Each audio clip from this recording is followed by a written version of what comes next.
그 블록체인의 발전 과정에서 암호화기 굉장히 중요하고 지금 또 어떤 트렌드로 그 발전되고 있는지에 대해서 잘 말씀을 해주셨는데요. 그 발전의 요건이 사실 굉장히 기술적인 것만 있는 게 아니라 그 법적인 면, 실제로 그 블록체인이 실생활에 쓰이게 되면 그 서비스를 한다고 해도 어떤 그 법적 적용을 받겠죠. 그래서 법적인 면도 상당한 영향을 미치고 있는데 그런 발전에 그런 측면에서 제가 오늘 그 GDPR하고 프라이버시 그다음에 블록체인에 관해서 설명을 드리도록 하겠습니다. 그래서 금방 말씀드린 대로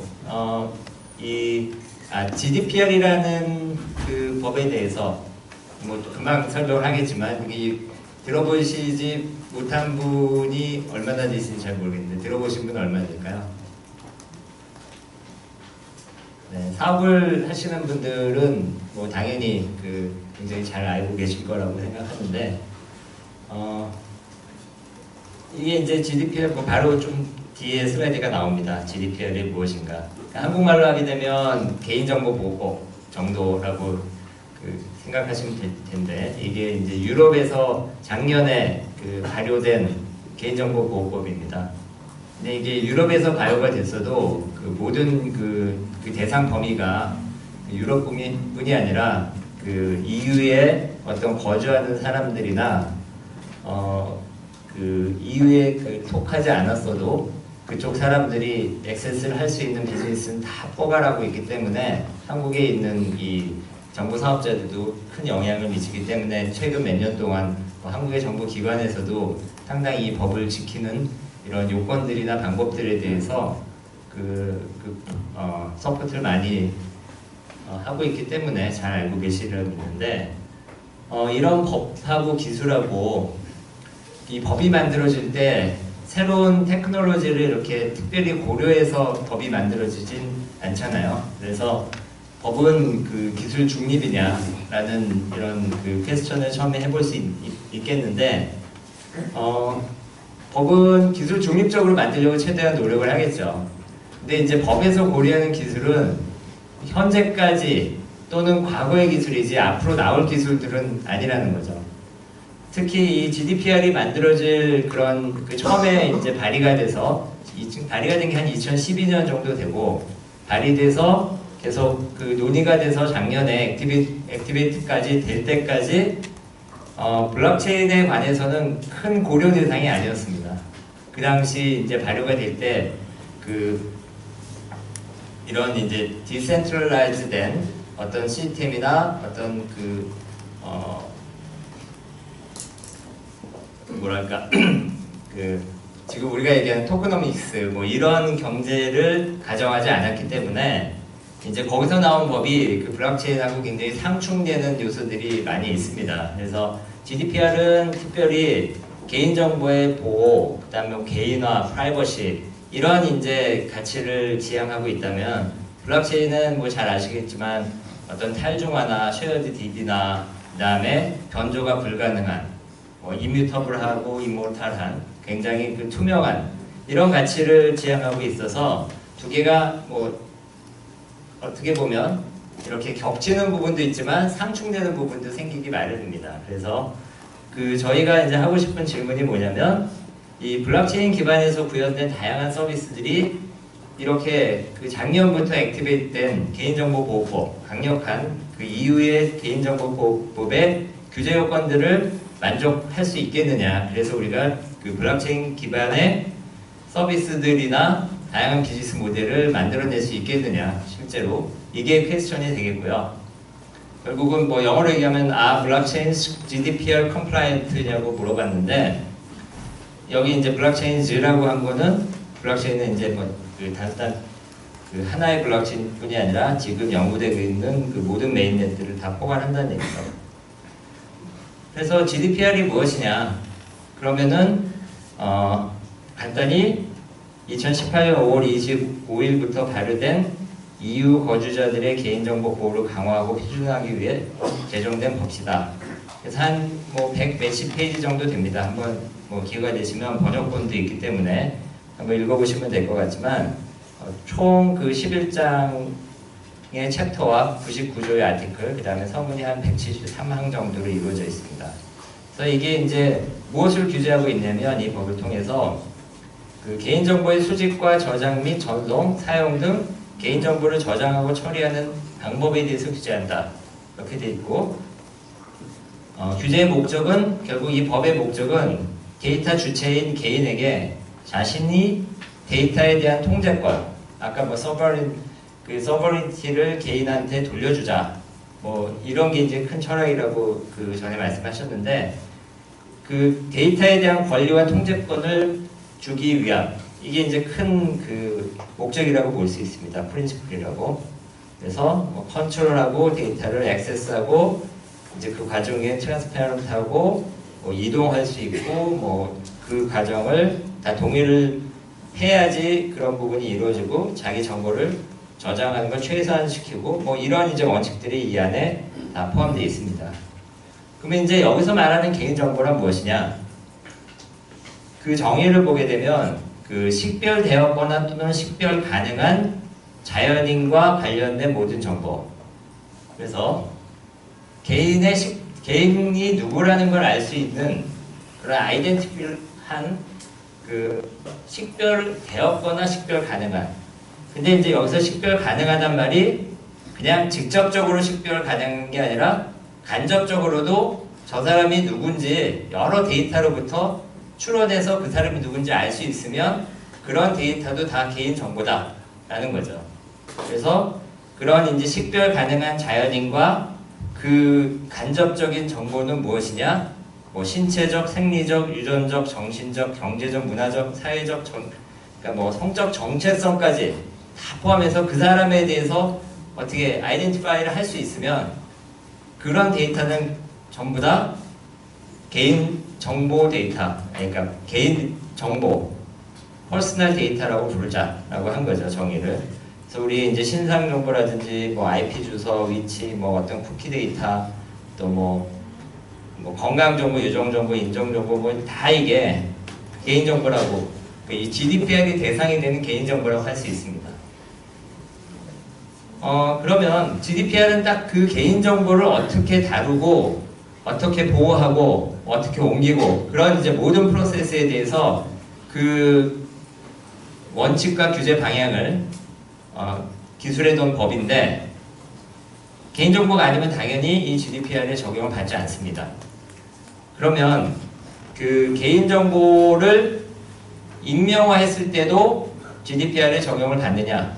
그럼 이제 여기 익명화라는 말이 그 어노니미제이션, 완전한 익명화라는 거는 한 번 익명화하면 뭐 비가역적으로, 불가역적으로 그 사람이 누군지 더 이상 어떤 방법으로도 알 수 없을 때, 그럴 때를 우리가 어노니미라이즈 됐다, 완전히 그 익명화됐다고 얘기를 하고, 그렇게 익명화된 개인정보는 더 이상 GDPR의 대상이 아니다, 개인정보가 아니라고 인정을 합니다.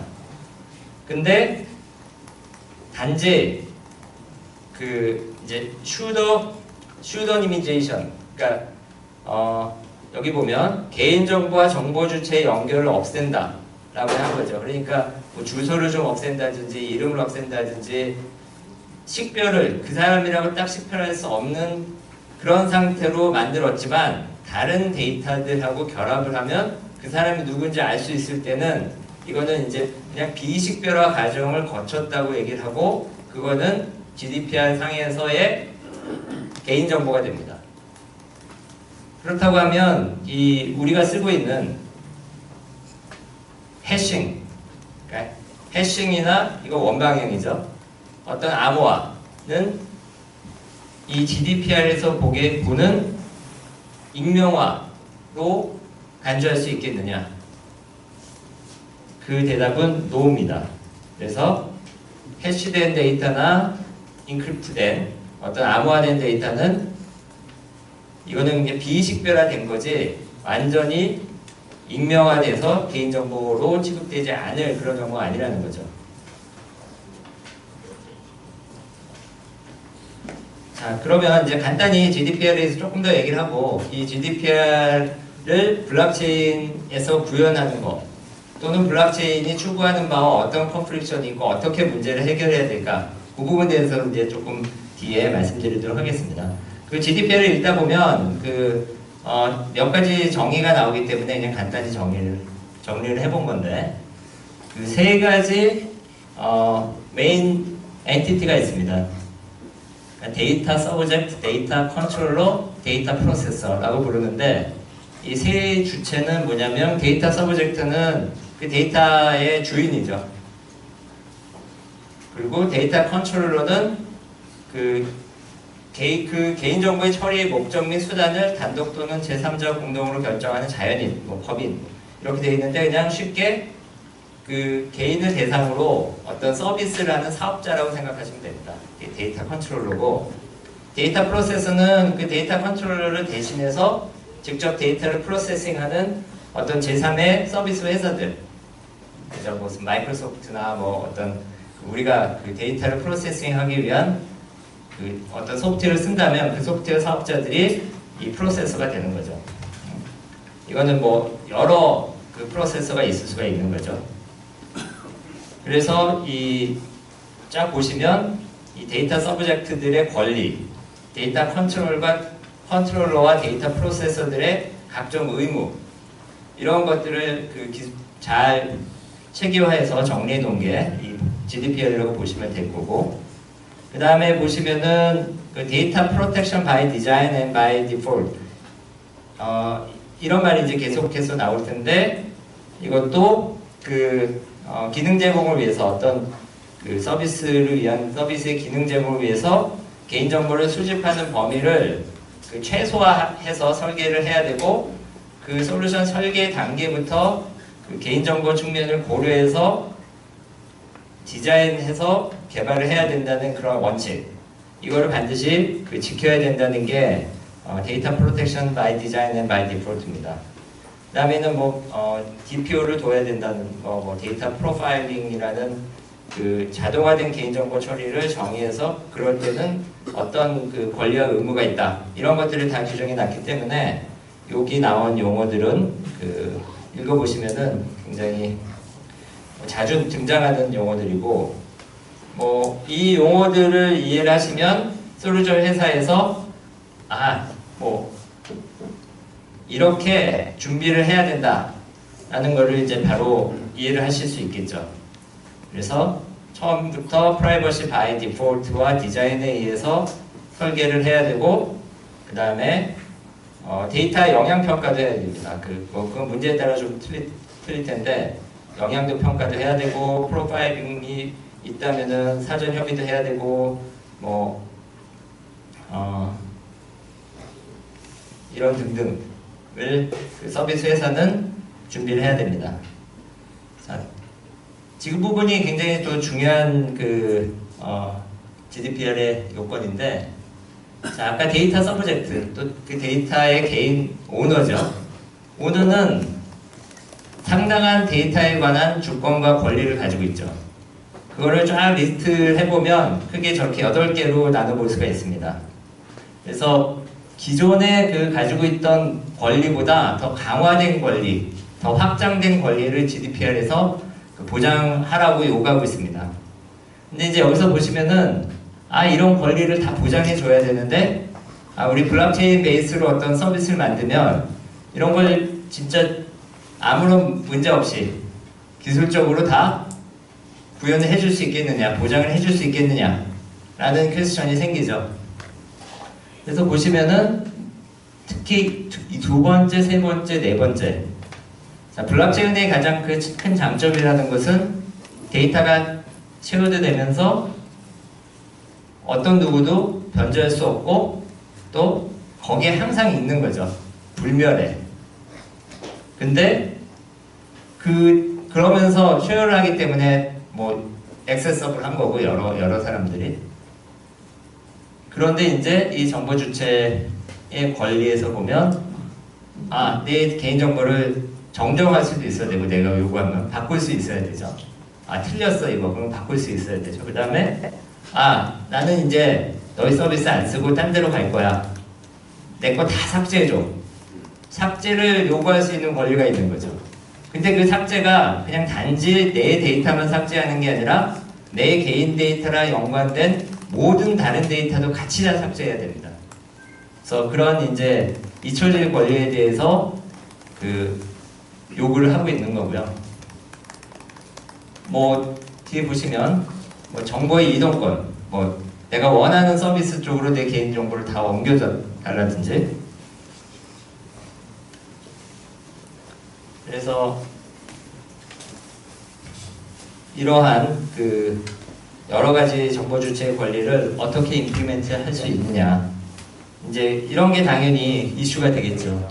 그래서 이제 몇 가지 이 GDPR이 작년부터 발효가 됐는데, 이 GDPR이 결국은 블록체인에 아까 우리 첫 시간에 발표하신 정우현 그 대표께서 열거하신 그런 부분에 대한 논의와 연구를 더 가속화한 그런 측면이 있습니다. 이게 당장 비즈니스로 뭔가 만들어서 사업을 하려고 보니까 이걸 다 지켜야 되는데, 그 처음에 그런 그 2012년부터 이 법이 준비됐을 때는 블록체인 커뮤니티에서 그거에 대해서 크게 인지를 못하다가, 그래서 뭐 사이드 체인이니 뭐 업체인 또 뭐 어떤 그 레이어 2 솔루션 이런 부분들을 퍼포먼스 측면에서 더 접근을 많이 하다가, 지금은 그런 리서치가, 그런 연구가 이런 그 GDPR의 요건들을 만족시키는 쪽으로 어떻게 그런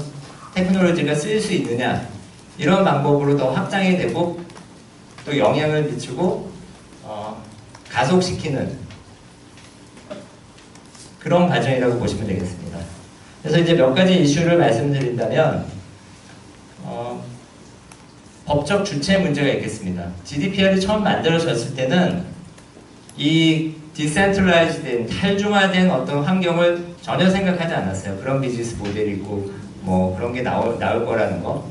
그래서 항상 그 데이터를 수집하는 주체가 있고, 그걸 관리하는 주체가 있고, 그걸 서비스하는 주체가 있고, 다 독립된 그런 주체들이 있다고 가정해서 걔네들 같으면은 어떻게 해야 된다는 걸 법으로 만들어 놨는데, 이 그 블록체인 같은 경우에는 그 주체가 누군지가 애매한 경우가 굉장히 많은 거죠.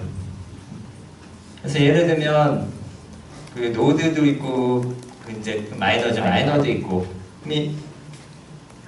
이 노드와 마이너를 데이터 컨트롤러로 불러야 되냐, 프로세서로 불러야 되냐, 아니면은 그냥 하나의 인프라스트럭처로 그 위에 서비스를 해주는 업체를 뭐 컨트롤러라고 해야 되냐, 뭐 여러 가지 이슈가 생기겠죠. 그게 또 이게 퍼블릭 블록체인이냐, 프라이빗이냐, 퍼미션드냐, 아니면 퍼미션레스냐, 이런 것에 따라서 또 다 틀려지겠죠. 그 주체를 정의하는 게. 그리고 그런 경우에 따라서 또 뭐 디벨로퍼가 있을 수도 있고, 그 스마트 컨트랙트를 만들어서 이 어떤 디센트럴라이즈드 서비스를 하려면 여러 그 부분들이 다 인볼브 되잖아요. 그러면은 책임을 지는 법적 주체가 누구냐, 이런 문제가 생기게 되죠. 그 다음에는 이거는 뭐 굳이 그 블록체인만의 문제라고 볼 수는 없겠지만, 어떤 그 관할 국가나 그냥 관할권에 관한 문제, 국경에 대한 문제. 그러니까 그 GDPR에 보게 되면 개인 데이터를 뭐 다른데 제3국이나 제3 서비스로 옮길 때에 어떤 요건들에 대해서도 굉장히 그 상세히 그 정의가 되어 있는데, 그렇다면 그 이런 쉐어드 DB, 전 세계에 쉐어드된 DB인 그 DLT죠, 레저인 그런 블록체인의 경우에는 도대체 관할 국가가 어디고 이 요건들을 따질 수 있겠느냐, 제3국으로 옮길 때 제3국의 어떤 그 데이터 팔리시가 최소한의 요건을 갖춰야 된다, 뭐 이런 것도 있는데 그 3국을 뭐 어떻게 할 거고, 그 다음에 뭐 규정 위반 시는 데이터 주체와 감독 당국에게 즉각적으로 고지해라 하는 뭐 즉각적 고지 의무라든지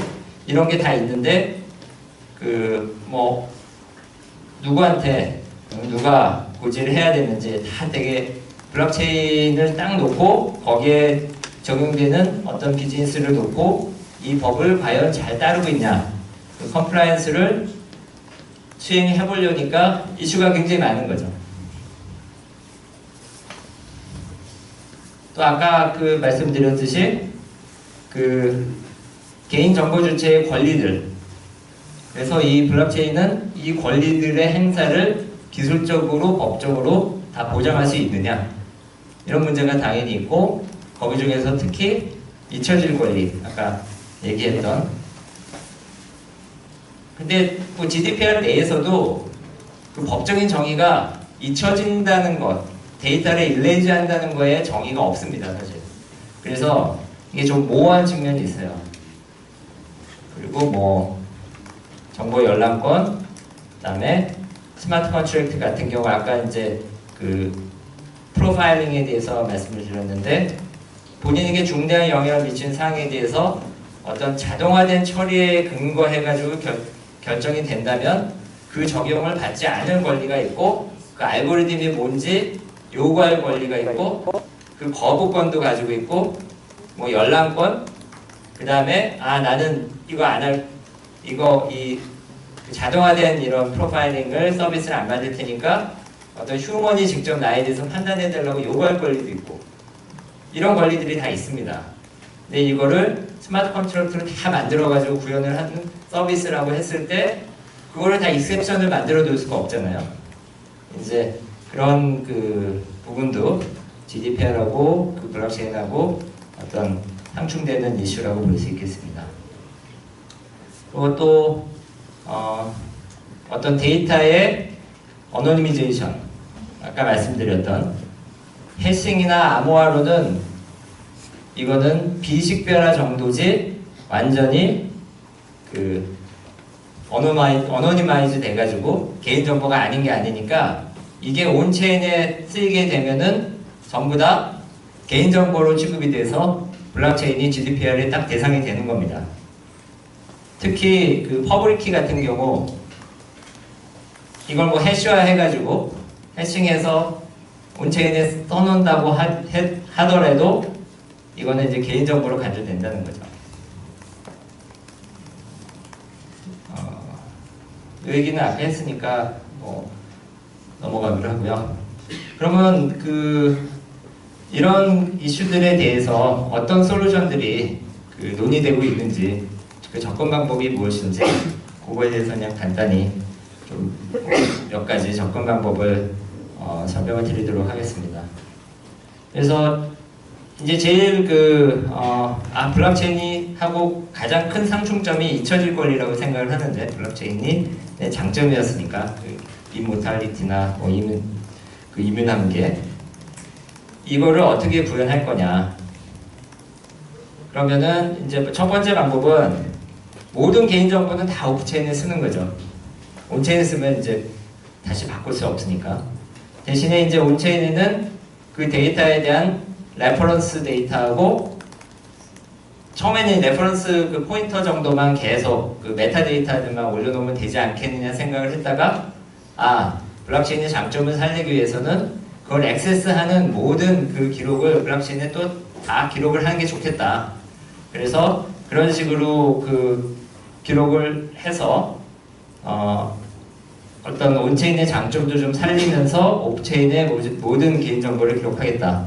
이런 그 접근 방법이 있겠습니다.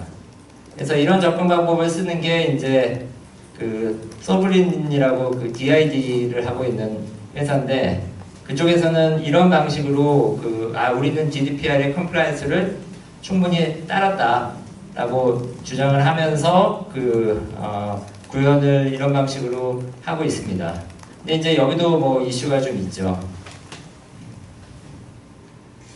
그리고 잊혀질 권리의 또 다른 방법은, 이게 이제 제일 많이 논의되고 있는 방법인데, 그 정보를 몽땅 다, 개인정보를 전부 다 암호화해가지고 그 온체인에 넣고, 이제 고객이 내 정보를 다 삭제해줘, 그러면 암호키만 날려버리는 거죠.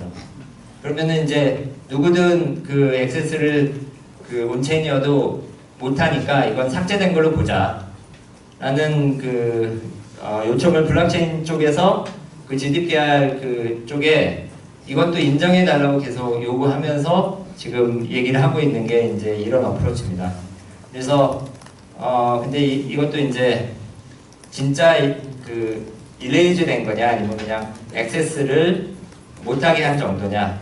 그래서 이 암호가 결국은 나중에 풀릴 수 있는 암호라면 내 개인정보가 암호화된 상태로서도 아직 블럭에 남아있으니까 완전히 삭제된 거라고 볼 수 없지 않냐.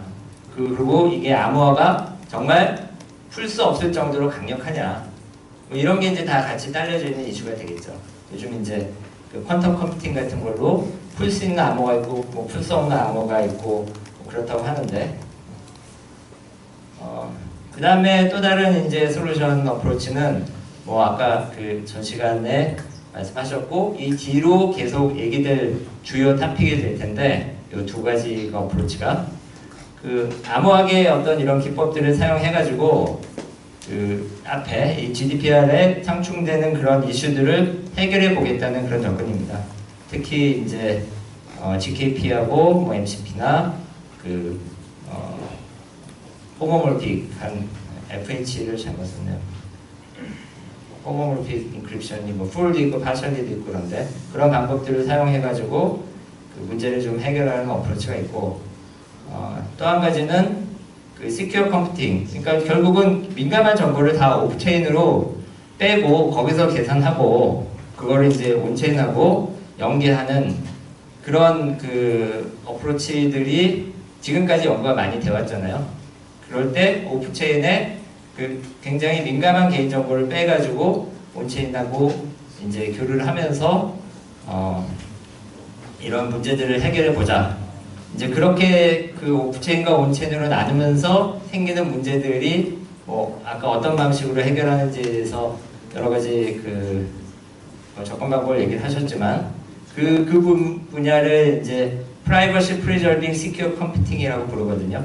그래서 그런 그 프라이버시를 프리저브하면서 시큐어 컴퓨팅 해서 그걸 밸리데이트 해서 온체인하고 연결해가지고 이런 그 문제를 풀어보려는 어프로치가 그 어떤 이런 블록체인을 GDPR하고 컴플라이언트한 그런 솔루션으로 만드는 노력입니다. 그래서 그 결론을 뭐 말씀드리면은 과연 그 이런 GDPR 컴플라이언트 블록체인이 있느냐, 가능하냐? 이거는 yes 또는 no인데 답이 뭐 제 생각도 그렇고 여기 이제 EU 블록체인 옵저베토리 포럼이라는 데서 그 레포트의 한 구절입니다. 그러니까 완전한 GDPR 컴플라이언트 블록체인은 사실 없다. 이게 어떠냐? 케이스 바이 케이스다. 유저 케이스 바이 케이스, 어플리케이션 케이스 바이 케이스. 그래서 이런 부분들이 그 설계 당시부터 잘 고려가 돼서 어떤 기술들과 어떤 블록체인을 쓰고 어떻게 관리할 건지 그런 부분들에 따라서 컴플라이언스를 만들어야지 뭐 다 해결되는 블록체인은 아직 없다 라는 거고요. 뭐 이 GDPR과 블록체인의 접점은 계속 논의 중이고 아까 말씀드린 대로 GDPR 컴플라이언스를 위해서 이런 기술들이 굉장히 유용하고 뭐 우리나라의 시사점이라고 제가 한 줄 넣었는데 우리나라는 그 파지티브 시스템에다가 강력한 그 열거주의 성분법이잖아요. 그래서 한번 법을 만들어 놓으면 고치기가 되게 힘들고 모든 기술은 그 법에 굉장히 종속이 되기 때문에 뭐 비즈니스도 하기 되게 힘들지만 그 바꾸기도 굉장히 힘들기 때문에 지금 여러 가지 개인정보에 관한 법 그 개정이 추진되고 있는데 어떤 그 미래기술의 발전과 적용을 고려해서 조금 더 유연하게 만들었으면 좋겠다.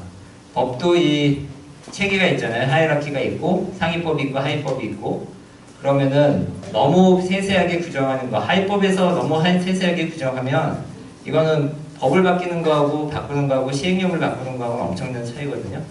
그래서 그런 부분에서 좀 그 유연한 법 제정이 필요하고 기술의 발전을 충분히 고려해주면 좋겠다. 네, 이렇게 해서 오늘 발표를 마치도록 하겠습니다.